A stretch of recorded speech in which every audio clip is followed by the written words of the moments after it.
Baba, tulikuwa tunapatia funguo za ofisi zote za PA Kenya mzima. Tumezifunga na funguo ndio hizi hapa.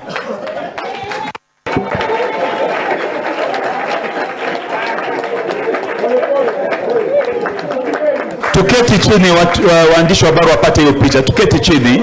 Wapiga picha tafadhali. Photographers squat tafadhali. Squat tafadhali. Squat tafadhali so that camera video camera people can capture it. Please. Huo ni ufunguo. Hizo ni funguo za ofisi ya PA ambazo zitakabidhiwa Secretary General wetu na party leader wetu officially na National Youth Leader wa PA Bwana Nyundo. Makofi tafadhali. Asante, asante sana. Asante.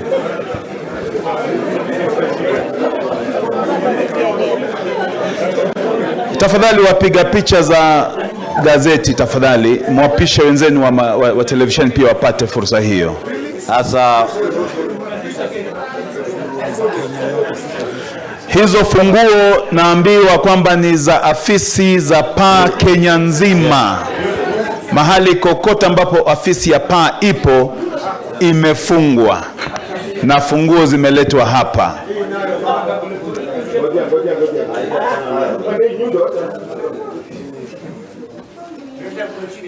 Haya. Asante. Asante, tuketi sasa. Alafu pia kuna hii rasilimali. Hiyo podium tutakuwa na session. Tutaibrand na tutaanda kwa chairman wa ODM Kilifi. Tutaitumia kule Kilifi. Asante sana. Ndo tufikie hapa baba. Tumekuwa na mazungumzo mengi na viongozi tofauti kutoka kule Kilifi.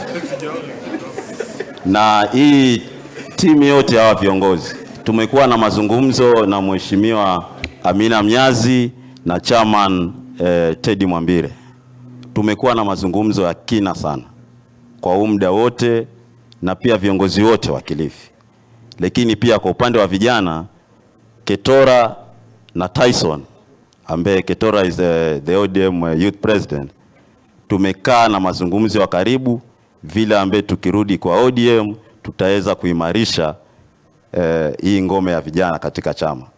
Kwa hiyo baba, tunaomba utukaribishe katika chama, na kufikia hapa nasema asanteni sana.